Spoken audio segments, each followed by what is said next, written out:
શ્રી વલ્લભાધીશ કી, ગિરિરાજ ધરણ કી, શ્યામ સુંદર શ્રી અમને મહારાણી કી, શ્રી ગુસાઈજી પરમ દયાળ કી, શ્રી ગોકુલ નાથ કી, દાવ દયાળ કી, શ્રી નવનીત પ્રિયા લાલ કી જય, અપને માથે બિરાજતા સેવ્ય સ્વરૂપ કી જય. બધાય વૈષ્ણવને જાજા કરીને જય શ્રી કૃષ્ણ. કાલે કામિકા એકાદશી ગઈ. એકાદશી એટલે 10 ઇન્દ્રિયોને 11મું મન. અપવાસ નથી પણ ઉપવાસ છે. ઉપ એટલે નજીક અને વાસ એટલે બેસવું. કોની? પ્રભુની નજીક. એકાદશ ઇન્દ્રિય સહિત પ્રભુની પાસે રહેવું. હવે આપણે એનો અપભ્રંશ કરીને અપવાસ કરી નાખ્યો.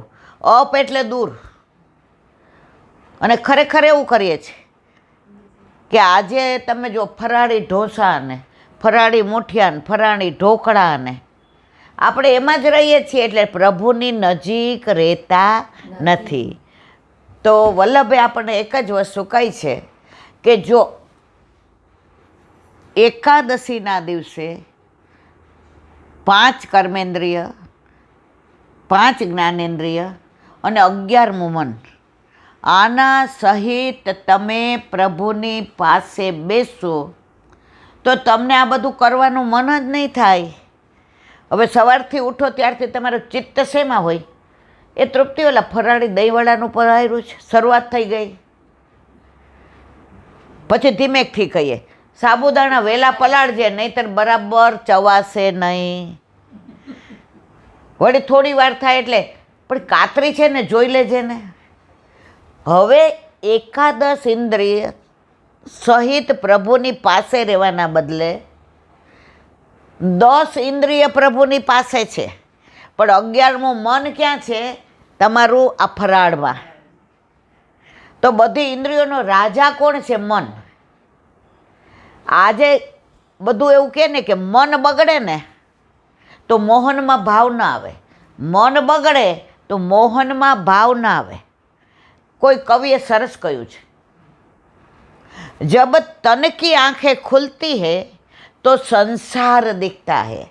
જબ તન કી, તન એટલે શરીર, तन की आंखें खुलती है तो संसार दिखता है, और जब मन की आंखें खुलती है तो मनमोहन दिखता है. जब मन की आंखें खुलती है तो मनमोहन. પણ મનની આંખે ક્યારે ખુલે? જ્યારે ચિત્ત તમારું ઠાકોરજીમાં હોય. એકાદશી તો આપણું બિલકુલ નહીં હોતું. બપોરે નિરાંતે પ્રસાદ સરખો લઈએ એટલે થોડી વાર હોઈ જવાનું મન થાય. થાય ને? મને તો થાય, તમારી મને ખબર નથી. હવે તમે ઉઠો એટલે સુસ્તી થાય, એટલે પાછા ચા પાણી પીઓ. ચાની હારે થોડુંક પાછું લઈએ અને પાછા શું કહીએ? આ ઉપવાસ હોય છે ને એટલે મને ફરાળનું હતું નથી. પણ બેન તે ખાધું જ છે એટલું કે 10-20 વર્ષના છોકરાને ન હદે, એ તે 68 વર્ષે ખાધું છે. તો એકાદશીમાં ફક્ત અમે નાના હતા ને મને બરાબર યાદ છે, સખડી ધરતા હોય ને તો એ તો આપણે ધરવાની જ. તમે તો કોઈ નહીં ધરતા હોય ને. હા, એટલે અમારા ઘરે ફરાળમાં મમ્મી 1 કે 2 વસ્તુ બનાવે, સરાવે. બપોરે એ ખાલી ઠાકોરજીને ધરાવેલું મંગળાનું દૂધ લે, અને અમને છોકરાઓને નાનપણથી 11 કરાવે એટલે અમને આ બધું દે, કારણ કે 11નું જ લેવાનું. તો હું કહું તું અમારી યારે કેમ નથી લેતી? ત્યારે અમને કે સમજાવતી ને તો અમને સમજાતું નહોતું. મને સૌથી વધુ ગુસ્સો આવતો હોય મારી મમ્મી ઉપર, કારણ કે એ ભગવદી એવી હતી. એ કે બટા પછી આપણે થોડુંક લઈ લઈએ ને એટલે આળસ આવે. હવે એ હજી તો 2-2-2:30 વાગે બહાર આવે ને દૂધ લે ને ત્યાં તો વૈષ્ણવ આવવા માંડે. મારી મમ્મી ભણેલી નહોતી, અંગૂઠા છાપ હતી, અને એ લોકો પછી રૂમ બંધ કરીને સત્સંગ કરે. મને ઘણી વાર કે બેબી તું વાંચીશ તો અમે બધા હું કહું ના તારું કર, મને કેમાં.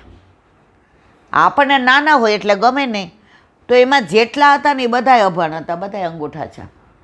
પણ જે ભગવત લીલાનું અનુસંધાન કરે, એકવાર પ્રતિક્ષણ નિકુંજ સર્વોત્તમ સ્તોત્રનું, વલ્લભના સર્વોત્તમ સ્તોત્રમાં વલ્લભના 108 ગુણ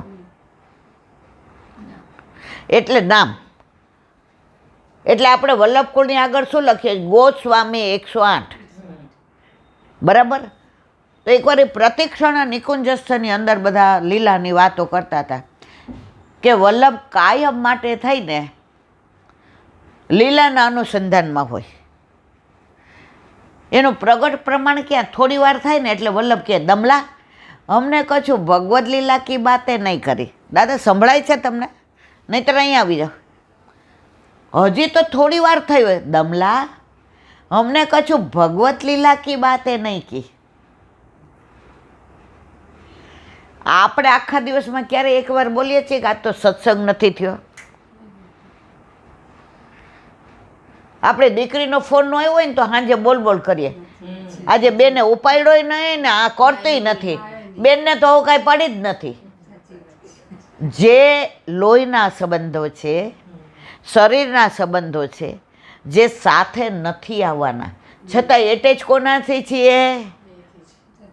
બરાબર. પણ એ જ વસ્તુ આપણને એવું થાય છે આજે સત્સંગ નથી કર્યો. એ જ્યારે થાય ને ત્યારે સમજી લેવાનું. તો એ લોકો સત્સંગ કરતા હતા એમાં એમણે એક પ્રસંગ છેડ્યો. બધા જાણતા હશે પણ મારું મર્મ કેવું છે અંદર. એટલે પ્રતિક્ષણ નિકુંજસ્થની લીલાનું અનુસંધાન બધા વૈષ્ણવો કરતા હતા કે વલ્લભ કાયમ લીલાની અંદર છકેલા રહે. છકેલા રહે એટલે ઓલા શબ્દ નહીં, આપણે નહીં કહે છકી ગયો, ના, આની અંદર છકેલા રહીએ એટલે પ્રભુની અંદર જ રહીએ. તો એમણે દાખલો આપ્યો કે પરમાનંદાસ અષ્ટસખાના એ શરણે આવ્યા. હવે કનોજિયા બ્રાહ્મણ હતા ને કનોજના હતા. હવે શરણે આવ્યા ને તો રોજ વિચારે વલ્લભ ભગવદ લીલાને એવી સરસ વાતો કરે છે, વલ્લભ રજની એવી સરસ વાતો કરે છે. આહા, વલ્લભે આજ તો સાંકડી ખોરે દાન લીલામાં ઠાકોરજીએ જે મટકું તોડીને જે ચંદ્રાવલીજીનું ગોરસ ઢોળ્યું ને ચંદ્રાવલીજીને રસ બસ કરી દીધા. એ રસ બસ ગોરસથી નથી કર્યા. ગો એટલે ઇન્દ્રિયો, પ્રભુ એની બધી ઇન્દ્રિયોને રસથી ભરી દીધા. આ ગોરસ. તો આ બધી લીલાની વાતો પરમાનંદાસ મનમાં વિચારે, હવે વલ્લભ મને વ્રજમાં ક્યારે લઈ જશે? હવે વલ્લભ મને યમુના પાન ક્યારે કરાવશે? વલ્લભ હવે મને ગિરિરાજજીના ચરણ સ્પર્શ ક્યારે કરાવશે? હવે વલ્લભ મને ક્યારે વધામણી આપશે કે પરમા ચલ હમ વ્રજ ચલતે હે? હવે વલ્લભ તો અંતર્યામી, આ બધું જાણે, પણ તાપની પરાકાષ્ઠા આવે ને ત્યાં સુધી કોઈને, આજે ઘણા એમ કે અમારે એટલે બેન ઠાકોરજી પુષ્ટ કરાવવા છે, વળી 2-3 મહિના પછી આવે એટલે આ દરવાજે જોવે ને એટલે મને કહે કે આ પાછા નહીં કરાયો હોય, આના માટે જ આવ્યા હશે. એટલે હું કહું ના હાલા, એ આવે એટલે હું પૂછું તમે ઠાકોરજી પુષ્ટ કરે? એ ના એલા બેન એ જ પૂછવા આવ્યા છે, અમારે રાંદલ તેડવાના હોય ને. હવે અમે પુષ્ટ કરાવીએ પછી રાંદલ તેડાય? મેં તમારા લગ્ન થઈ જાય પછી તમારા ભાઈબંધાર ફરાય? એટલે તાપ નથી ને ત્યાં સુધી વલ્લભ ઠાકોરજી પધરાવતા નથી. હવે વાત કરતા હતા તો એકવાર સાંજે સત્સંગને વિરામ આપ્યો. પછી વલ્લભે કીધું પરમાનંદ, હા જીરાજ વ્રત ચલેંગે. અરે ઓલાને ઊભું ન થવાય. ગાત્રો એકદમ એટલા પ્રફુલ્લિત થઈ ગયા ને એ લીલા ને એ વ્રજ ને ગોપીનું ઘર ને નંદ બાવાની ડેલી ને યશોદાજીનો ભાવ ને એ માખણ ચોરીને યમુનાજીનો કિનારો ને તટ ને એ ચોકરનું વૃક્ષ ને એ બાળ લીલા ને એ એમને લલિતા વિશાખા ને એની અંદર એમને સખાઓ ને મધુમંગલ ને વ્રજવાસીઓ ને એ ગિરિરાજ ને એ ગિરિરાજજીનું ઉપરનું મન તન્મય થઈ ગયા અને ભૂલી ગયા કે હું વલ્લભની સામે બેઠો છું. તનથી વલ્લભની સામે હતા, વલ્લભથી વલ્લભનો હાથ પકડીને મનથી વ્રજમાં પહોંચી ગયા હતા. અને વલ્લભે કહ્યું સવેરે ચલેંગે. આખી રાત એમને વ્રજનો આનંદ લીધો. હવે ત્યાંથી ને વિજય થયા. રસ્તામાં કનોજ ગામ આવ્યું, પોતાનું કોનું, પરમાનંદ દાસજીનું. આપણે હોય તો શું કહી, મારા ઘરે થઈને જાજો. જો કેવા હોય અષ્ટસખાઓ, ભગવદીઓ, વ્રજલીલાના. વલ્લભ ચાલતા હતા. જેરાજ એક વિનંતી છે. બ્રહ્મ સંબંધ લઈને મેં સર્વસ્વ સમર્પણ કર્યું, દાર આગર પુત્ર ઘરે સમર્પણ કરી દીધું. તો આ કનોજમાં હવે આપનું ઘર છે. હતું કોનું? પરમાનંદ દાસજીનું. ખ્યાલ આવ્યો બધાને? પણ શું બોલ્યા? આપનું ઘર છે. વલ્લભ મંદ મંદ ચરણ ધરીને પધારશું. વલ્લભ ક્યાં? વાત તો આ 4-5 કલાકની છે. એ લોકોએ સવાર સુધી કરી હતી, મને તો એટલું બધું યાદ નથી. પછી વલ્લભ ત્યાં પધાર્યા, બિરાઈ જાય. ઘરમાં બધે ચરણ ધર્યા. ઠાકોરજી ભેગા હોય એટલે ભોગ ધરાવ્યો. બેઠા. પરમાનંદ કુછ ગાને. સુરદાસજી શરણે આવ્યા તો કે કછું ગા. તો સુરદાસજીએ કીધું મેં તો પતિ તન કો ટીકો. એ કે એ હવે શું કામ આવી નબળી વાત કરે છે? હવે તું કોનો છે? વલ્લભનો. હવે આપણે નબળા નથી રહ્યા, હવે આપણે વલ્લભના થઈ ગયા. લીલા કી બાત કર તો કે વ્રજ ભયો મહર કે પૂત. હવે આનું અનુસંધાન તો સવાર સુધી તમારે બધાએ બેસ જવું પડે. હવે ત્યાં પરમાનંદ દાસને કહ્યું તો પરમાનંદ દાસે ગાયું શું ખબર છે? હરી તેરે લીલા કી સુધી આવે. હરી તેરે લીલા કી સુધી. હવે વલ્લભ બિરાજતા હતા, બધા વૈષ્ણવ હતા, અને પરમાનંદ દાસે ગાયું તો વલ્લભ 3 દિવસ 3 રાત સુધી આ ન બોલવું, ન ચાલવું, ન ખાવું, ન પીવું, ન જાગવું, ન ઉઠવું, કશું જ નહીં. 3 દિવસ આમ બિરાજ્યા. બધાને ચિંતા થઈ ગઈ. અરે, અને પરમાનંદ દાસ તો એકદમ મૂંઝાઈ ગયા. 3 દિવસની લીલા કઈ?